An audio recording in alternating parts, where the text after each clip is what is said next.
হাদিসের ভিতরে রাসূল সাল্লাল্লাহু আলাইহি ওয়াসাল্লাম বলছেন, এক মুমিনের জন্য আরেক মুমিনের হক ছয়টা। কয়টা? ছয়টা। এই ছয়টা হকের কথা আমরা জানার চেষ্টা করব ইনশাআল্লাহ। রাসূল সাল্লাল্লাহু আলাইহি ওয়াসাল্লাম ইরশাদ করেন, লিল মুসলিমি আলাল মুসলিম সিত্তে খিসাল। এক মুসলমানের জন্য আরেক মুসলমান ভাইয়ের জন্য হক হচ্ছে ছয়টা। কয়টা? ছয়টা। এক নাম্বার, আল্লাহ রাসূল বলছেন, ইজা লাকিতাহু ফাসাল্লিম। যখন এক মুসলমান আরেক মুসলমানের সাথে দেখা হবে, তার সর্বপ্রথম কাজ হচ্ছে সালাম দেওয়া। এটা আরেক মুসলমানের কি হক? এটা কি বলেন?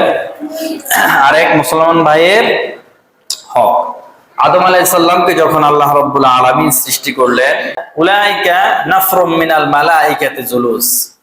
আল্লাহ বললেন যে তোমার সামনে যে উপবিষ্ট যে বসা ফেরেশতারা আছে তাদেরকে আদম আলাইহিস সালামকে বললেন যে তাদেরকে তুমি কি করো? সালাম করো। আবার আল্লাহ রাব্বুল আলামিন বললেন যে তোমার সালামের উত্তরে, আদম আলাইহিস সালামের সালামের উত্তরে ফেরেশতারা কি বলবে, এটাকে আল্লাহ বলছেন যে তুমি ভালো করে শুনবে। শোনার পরে ফেরেশতারা কি উত্তর দিবে, এই উত্তরে যেভাবে সালাম প্রদান করা হবে, এই সালামটাই তোমার উম্মতের জন্য সালাম হবে। বলেন সুবহানাল্লাহ। আদম আলাইহিস সালাম সালাম দিলেন আসসালামু আলাইকুম, আর তারা উত্তরে কি বললেন? আসসালামু আলাইকুম ওয়া রাহমাতুল্লাহ।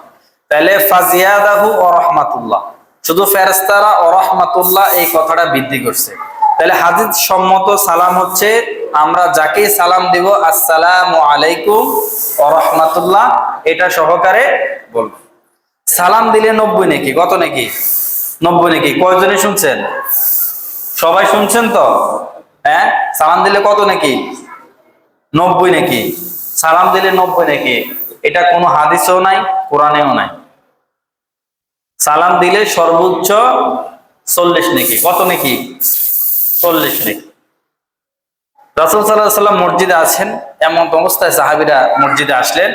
আসার পরে একজন বলল আসসালামু আলাইকুম। রাসূল বললেন যে তার জন্য 10। আরেকজন বলছে আসসালামু আলাইকুম ওয়া রাহমাতুল্লাহ। রাসূল বলছেন সালাস, এই ব্যক্তির জন্য 30। আরেক ব্যক্তি বলছে আসসালামু আলাইকুম ওয়া রাহমাতুল্লাহি ওয়া বারাকাতুহু। রাসূল বলছেন তার জন্য হচ্ছে 40। এই 40 পর্যন্ত খালি হাদিস সম্মত। আর আমরা যেটা বলি যে সালাম দিলে 90 নাকি, আর যে উত্তর দিবে তার 10 নাকি, এটা বলি না? এটা ভুয়া কথা। এটা কোরআনও নাই, হাদিসও নাই।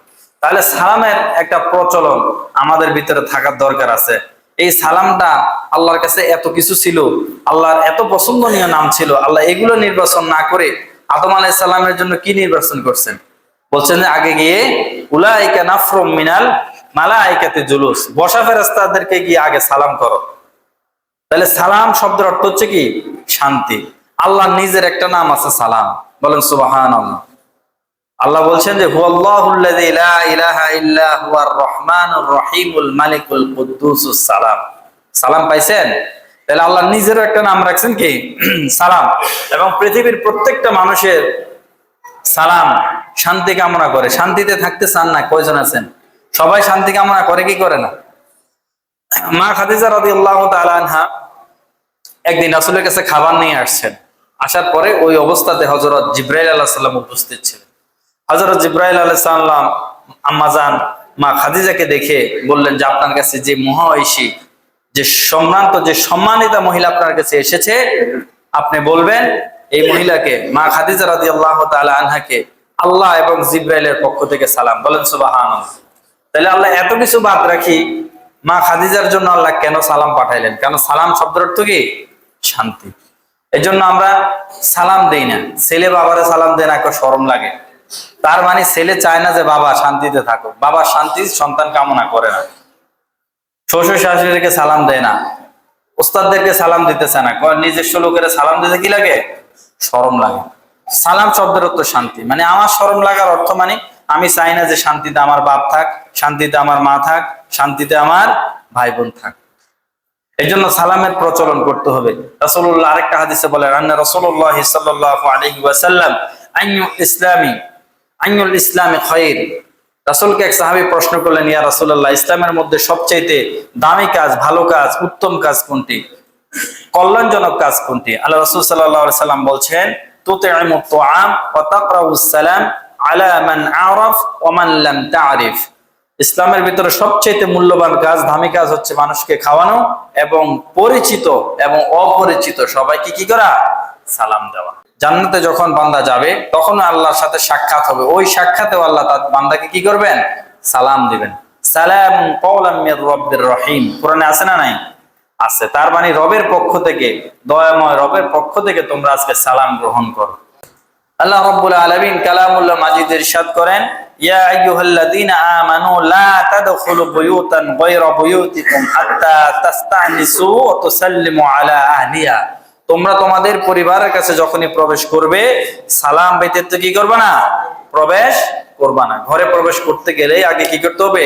সালাম দিতে হবে। সংসারের মধ্যে অশান্তি, আজকে 13 বছর 14 বছর লাইফ টাইম আপনি কাটাইতেছেন, সম্পর্ক হয়েছে আপনার, আপনি আপনার স্ত্রী নিয়ে পরিবার পরিজন নিয়ে আপনি সংসার করতেছেন, কিন্তু 13 বছরে আপনি কোনোদিন স্ত্রীকে সালাম দিয়েছেন কিনা এটা আপনি বুকে হাত দিয়ে বলতে পারবেন না। তাইলে আজকে সবাই এই সুন্নাত পালন করবেন, বাসায় গিয়ে সবাই সবার স্ত্রীর কি করবেন? একটা সালাম দিবেন।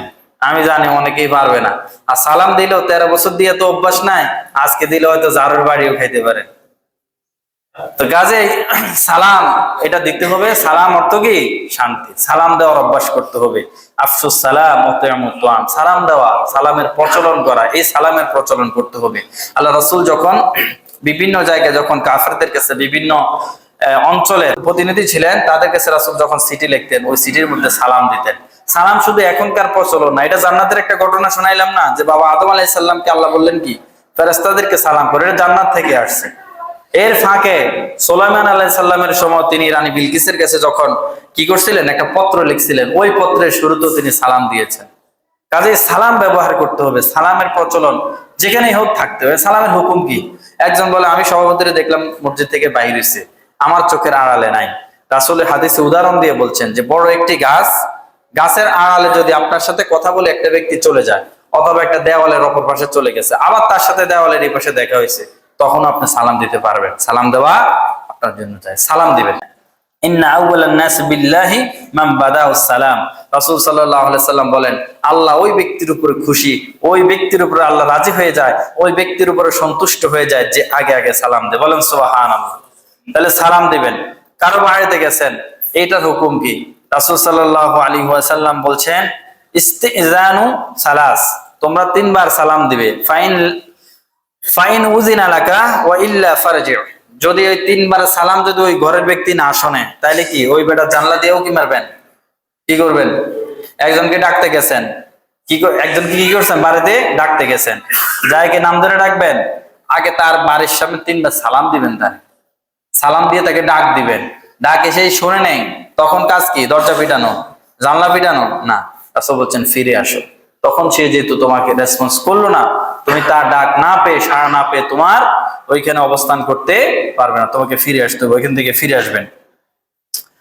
এরপরে রাসূল সাল্লাল্লাহু আলাইহি সাল্লাম বলছেন, দেখেন সালাম দিলে একটা সালাম মানুষকে কোন পর্যায়ে নিয়ে যায়। দেখেন একটা সালাম, মাত্র একটা সালাম মানুষকে কোথায় নিয়ে যায় দেখেন। রাসূল সাল্লাল্লাহু আলাইহি সাল্লাম বলছেন, লা তাদখুলুল জান্নাতা হাত্তা তুমিন, কেউ জান্নাতে প্রবেশ করবে না যতক্ষণ না পর্যন্ত তোমরা মুমিন হতে পারো। তাহলে শর্তটা এখানে কি? মুমিন হওয়া। 2 নম্বরে রাসূল সাল্লাল্লাহু আলাইহি ওয়াসাল্লাম ইরশাদ করেন, ওয়ালা তুমিনু হাত্তা তাহাব্বু, ততক্ষণ পর্যন্ত তোমরা মুমিনই হতে পারবে না যতক্ষণ না পর্যন্ত একে অপরকে ভালোবাসো। এরপরে রাসূল সাল্লাল্লাহু আলাইহি ওয়াসাল্লাম বলছেন, আউলা আদুল্লুকুম আলা শাইইন ইযা ফাআলতুমুহু তাহাব্বাবতুম। রাসূল সাল্লাল্লাহু আলাইহি ওয়াসাল্লাম বলছেন, আমি কি তোমাদেরকে এমন একটা কথা বলে দিব না যেটার মাধ্যমে তোমরা একে অপরকে কি করতে পারবে? ভালোবাসতে পারবে। এরপরে রাসূল সাল্লাল্লাহু আলাইহি ওয়াসাল্লাম বলছেন, আফসুস সালাম বাইনাকুম, একে অপরকে সালাম দাও। এবার আমি যদি সালামটার এই হাদিসটার যদি পিছনের দিক থেকে সামনে যাই, তখন আপনাদের মাথার ভিতরে ক্লিয়ার হয়ে যাবে সালাম যে মানুষকে জান্নাতে নিয়ে যায়। প্রথম শর্তটা কি ছিল দেখেন, বলছে রাসূল, প্রথম শর্তটা বলছে কি? তোমরা কেউ জান্নাতে প্রবেশ করতে পারবে না মুমিন হওয়া ব্যতীত। আর মুমিন হতে হলে একে অপরকে ভালোবাসতে হবে, আর ওই ভালোবাসার মাধ্যমটা হবে কি? সালাম। কথা বুঝে আসছে? তাহলে আমি একজনকে সালাম দিলাম, সালামের মাধ্যমে ভালোবাসা বৃদ্ধি হলো, ভালোবাসা বৃদ্ধি হওয়ার মধ্যে হাদিসের অনুযায়ী আমি মুমিন হলাম, মুমিন হলে আমার ঠিকানা জান্নাত হলো। বুঝে আসছে? তাহলে স্টেপ বাই স্টেপ, তাহলে সালামের মাধ্যমে আপনি এক স্টেপ থেকে আরেক স্টেপ, এরপর আরেকটাতে, এরপর আরেকটাতে, এরপর আপনি আপনার ঠিকানা কোথায় হবে বলেন? জান্নাত। রাসূল সাল্লাল্লাহু আলাইহি সাল্লাম বলছেন, মুমিনদের কিছু কল্যাণজনক কাজের কথা বলতে গিয়ে বলছেন, ইয়া আইয়ুহান নাস, হে মানব সকল, আফশুস সালাম, তোমরা একে অপরকে সালাম দাও। ওয়াতি'মু তুআম, মানুষকে খেতে দাও। ওয়াসিলুর রহিম, আত্মীয়তার সম্পর্ক তোমরা ঠিক রাখো। ওয়াসাল্লুন নাস নিয়াম, মানুষ যখন রাতে ঘুমিয়ে যায় তখন তোমরা কি করো? নামাজ আদায় করো। তাদখুলুল জান্নাতা বিসসালাম, নিরাপদে জান্নাতে প্রবেশ করতে পারবে। বলেন সুবহানাল্লাহ। রাসূল সাল্লাল্লাহু আলাইহি সাল্লাম হাদিসটা এইভাবে বলছেন যে সালাম কে কাকে দিবে। ক্বালা রাসূলুল্লাহ সাল্লাল্লাহু আলাইহি ওয়াসাল্লাম, ইউসাল্লিমুর রাকিবু আলাল মাশি।